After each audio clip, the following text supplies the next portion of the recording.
La Guerra de Vietnam, también llamada Segunda Guerra de Indochina y conocida en Vietnam como la Guerra de Resistencia contra América, fue un conflicto bélico librado entre 1955 y 1975 para impedir la reunificación de Vietnam bajo un gobierno comunista. En esta guerra participó Vietnam del Sur, capitalista con el apoyo de los Estados Unidos y otras naciones aliadas a él, contra la guerrilla local del Frente Nacional de Liberación de Vietnam, o el Vietcong, y el ejército de la República Democrática de Vietnam, Vietnam del Norte, respaldados por China y la Unión Soviética, todos ellos comunistas. Pero, ¿qué dio origen a la guerra? ¿Cuál fue su desarrollo? ¿Y cómo terminó la guerra y las secuelas que dejó? Aquí lo veremos.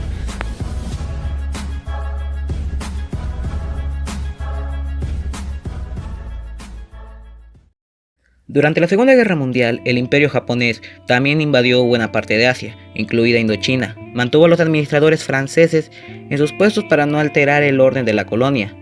La contienda pareció enseñar dos lecciones. Por una parte, que los europeos en general y los franceses en particular distaban mucho de ser invencibles. Por otra parte, de apaciguar al agresor solo le hace más agresivo, como se vio tras la conferencia de Múnich. Francia deseó restablecer su mandato colonial en Indochina tras la rendición de Japón, pero Ho Chi Minh había declarado la independencia de la República Democrática de Vietnam el 2 de septiembre de 1945. Un frente de nacionalistas y comunistas conocidos como Viet Minh aceptó al principio el retorno de los franceses para evitar amenaza de China, pero pronto la tensión con las fuerzas coloniales se hizo insoportable. La Primera Guerra de Indochina en 1946, en la que las tropas coloniales francesas combatieron contra el Viet Minh, liderado por los comunistas en la Indochina francesa, la mayor parte de la financiación del esfuerzo de guerra francés fue proporcionada por los Estados Unidos. Después de que los franceses abandonaran Indochina tras ser derrotados en 1954, en la Conferencia de Ginebra se decidió el abandono de la colonia asiática, la separación de Vietnam en dos estados soberanos, Vietnam del Norte y Vietnam del Sur, y la celebración de un referéndum un año después donde los vietnamitas decidirían su reunificación o su separación definitiva. Pero el 30 de abril de 1955, el general Ngo Dinh dio un golpe de estado con el apoyo de la CIA, declaró la República de Vietnam e impuso una dictadura basada en tres personas, él mismo, su hermano Ngo Dinh Hue y la mujer de su hermano. También canceló las elecciones en 1956 ante su posible derrota frente a Lao Dong.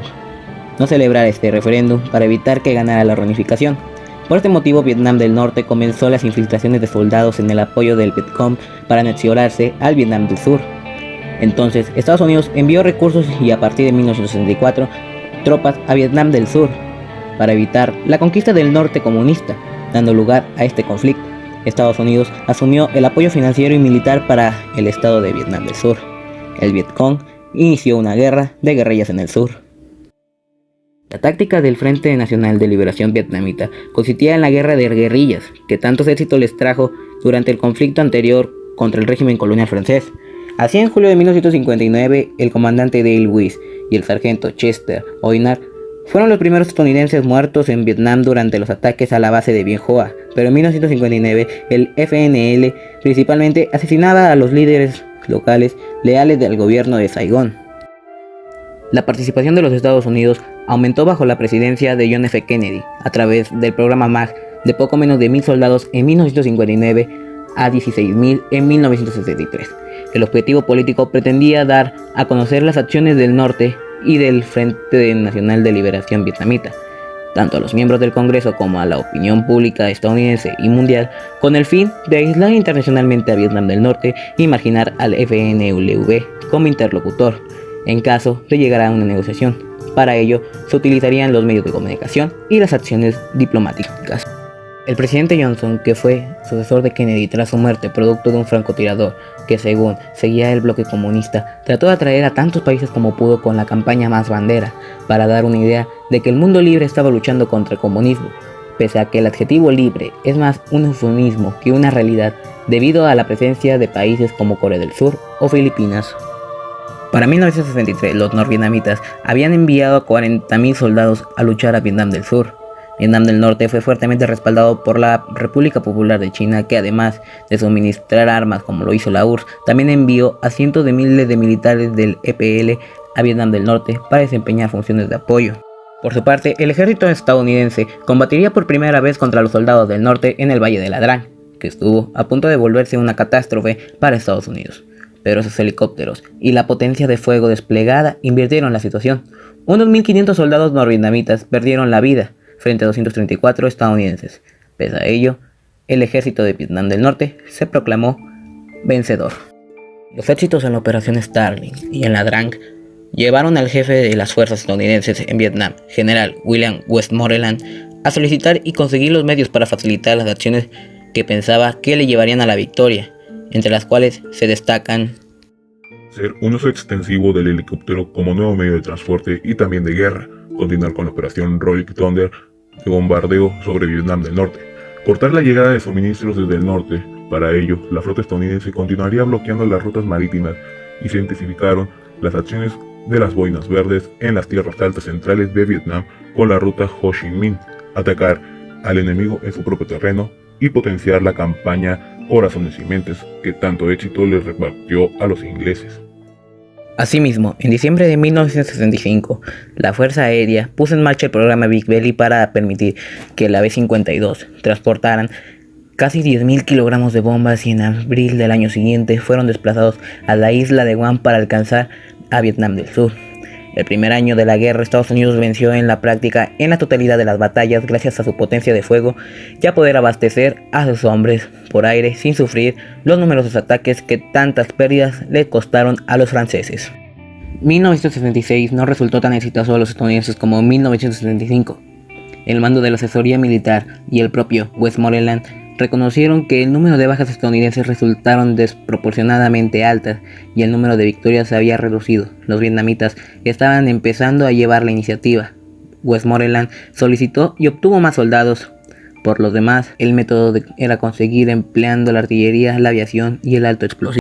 Con la entrada masiva de los Estados Unidos se recuperó parte de lo perdido, pero tras los sucesos de 1968 empezó la retirada progresiva de las tropas estadounidenses. El 21 de enero, 2 divisiones de EVN y efectivos del FNLV comenzaron un fuerte bombardeo sobre las divisiones y base de Qué San, que permaneció situada durante 77 días.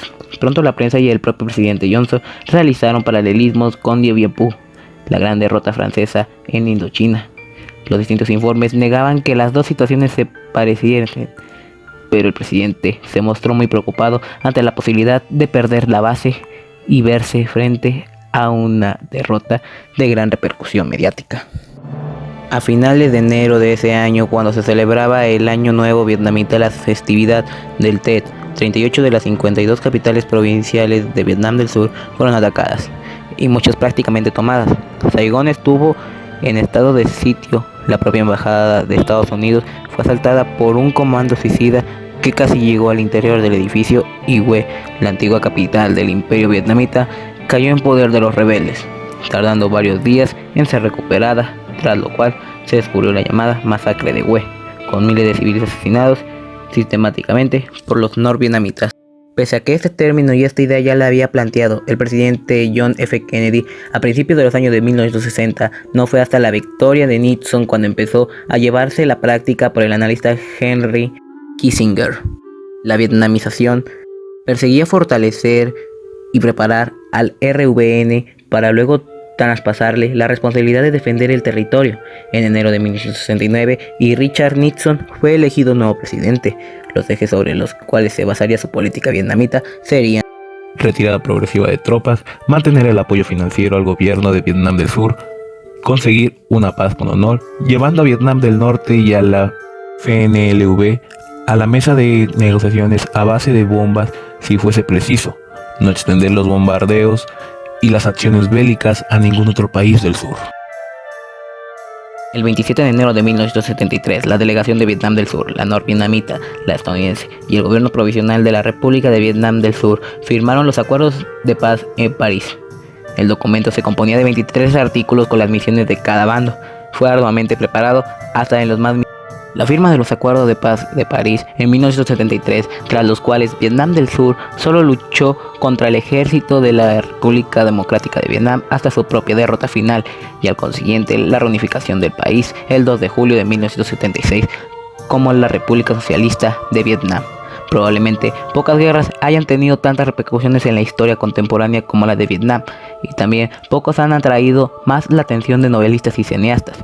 Sin duda, una de las guerras que más repercusiones dejó para ambas naciones y bloques. Significó una dura derrota en el capitalismo, el perder contra su mayor rival, haciendo que esta guerra sea una oscura mancha en el historial de Estados Unidos que, debido a su confianza y mala rotación de sus soldados, lo orillan a su propia derrota, dejando millones de muertos y heridos al mismo tiempo de que los gases de los atacantes de Estados Unidos, dejando secuelas en algunas personas de Vietnam en el transcurso de este conflicto. Sin duda, una de las batallas más mortales en el transcurso de la Guerra Fría.